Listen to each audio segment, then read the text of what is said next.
காஞ்சிபுரத்தில் அதிமுக பொதுச் செயலாளர் எடப்பாடி கே பழனிசாமி அவர்கள் தேர்தல் பரப்புரை மேற்கொண்டார்.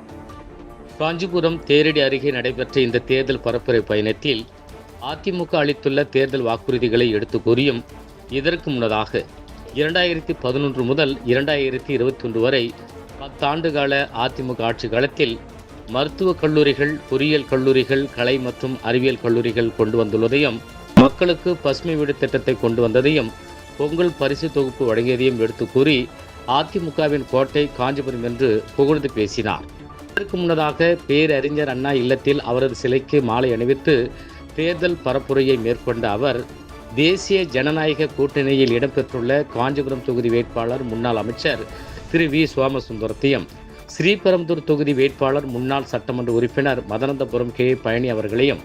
உத்திரமேரூர் சட்டமன்ற தொகுதி பாமக வேட்பாளர் மகேஷ்குமார் அவர்களையும் வாக்காளர் பெருமக்களுக்கு அறிமுகம் செய்து வைத்து இரட்டை இலை சின்னத்தில் வாக்களிக்க வேண்டும் எனவும், மாம்பழம் சின்னத்தில் வாக்களிக்க வேண்டும் எனவும் அவர் கேட்டுக்கொண்டார்.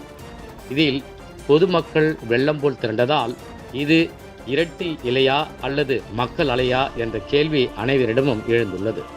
இந்த தேர்தல் பரப்புரையில் கழக அமைப்பு செயலாளர்கள் வாலாஜாபாத் பா கணேசன், தில்லி திருநாவுக்கரசு, அனைத்துலக எம்ஜிஆர் மன்ற இணைச் செயலாளர் காஞ்சி பன்னீர்செல்வம், மாவட்ட அம்மா பேரவை செயலாளர் KUS சோமசுந்தரம்,